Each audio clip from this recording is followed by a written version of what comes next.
बात कहूँ आज तुम सबसे, अगर तुम खुद रुकना ना चाहो ना, तुम्हें कोई रोक नहीं सकता।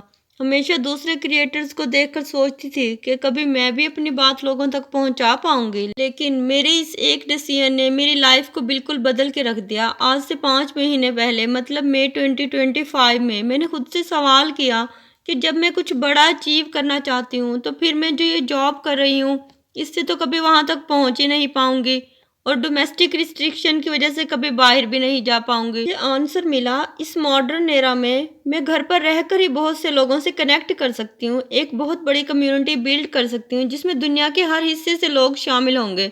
तब मैंने अपनी जॉब के साथ साथ एक ऐसा स्किल भी सीखा जिससे अगर मैं जॉब छोड़ भी दूँ तो इतनी अर्निंग हो जाए कि मैं अपनी बेसिक नीड्स तो पूरा कर पाऊँ ना।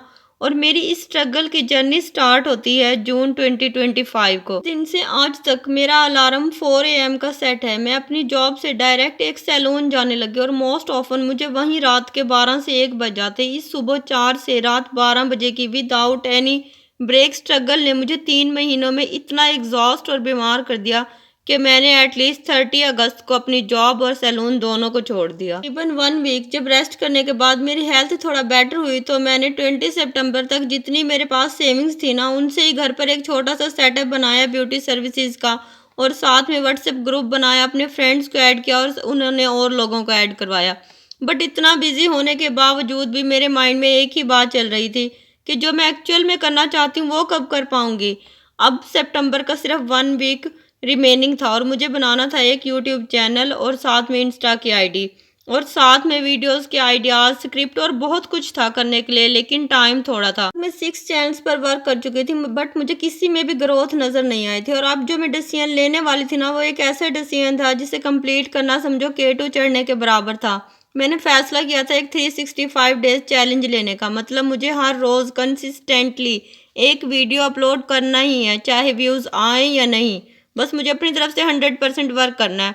और आज अल्हम्दुलिल्लाह मेरे चैलेंज का 1 मंथ कंप्लीट हो गया बिना कंसिस्टेंसी को ब्रेक किए। इन सब दोस्तों से एक बात कहना चाहूंगी जो लाइफ में स्टक हैं, अगर तुम रुकना ना चाहो ना तो कोई तुम्हें रोक नहीं सकता। और आज इन 30 डेज के बाद मैं ये बात समझ चुकी हूँ कि अब मैं भी रुकने वाली नहीं हूँ। दोस्तों, जब मैंने अपनी पहली वीडियो अपलोड की तो उसका टॉपिक भी काफ़ी रिसर्चेबल था। इस पर व्यूज़ पता कितने आए? 1 व्यू सिर्फ। और कंटिन्यूसली मेरी 5 वीडियोस पर 3 से ज़्यादा व्यूज़ आए ही नहीं। इस सब से ना तो मैं डिसअपॉइंट हुई और ना ही मैं हर्ट हुई, क्योंकि मैंने पहले दिन ही डिसाइड कर लिया था कि मैं व्यूज़ के चक्कर में पड़ना ही नहीं चाहती। सारा फोकस सिर्फ अपने चैलेंज को पूरा करने पर था, वरना तो मैं खुद को लूजर समझती हूँ और जो मैं इंशाल्लाह कभी नहीं होंगी। बहुत बार मेरे साथ भी ऐसा हुआ कि मूड नहीं है वीडियो बनाने का, ये दिल नहीं कर रहे, कुछ भी ऐसे, या बिजी थी, लेकिन कैसे ना बनाती, चैलेंज हार जाती फिर तो। और इसी चीज़ ने मुझे डेली वीडियो बनाने पर पुश किया। इन 30 डेज में मैंने जो 5 लेसन सीखे हैं, चलो उन्हें शेयर करती हूँ आपसे। स्टार्ट नाउ, परफेक्ट खुद ही हो जाएगा। नंबर 2, मोटिवेशन कुछ नहीं होती, सिर्फ खुद से कहे हुए वर्ड्स के साथ लॉयल रहना होता है। Number 3, comparison kills creativity.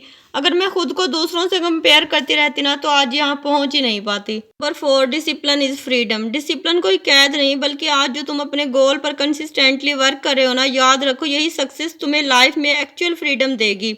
Number 5, fall in love with process. खुद को रिजल्ट के चक्कर में क्यों उलझा रहे हो? बस सच्ची नियत से फुली डेडिकेटेड वर्क करते जाओ और रिजल्ट को खुदा पर छोड़ दो ना, क्योंकि सच्ची नियत की हमेशा जीत होती है। आज तुम भी खुद से एक वादा करो और इस पर कंसिस्टेंट रहो और फिर देखना इंशाल्लाह एक दिन जीत तुम्हारी होगी। सो दोस्तों, अगर थोड़ा भी मेरी जर्नी से इंस्पायर हुए then join me in this 365 days self improvement challenge. Thank you.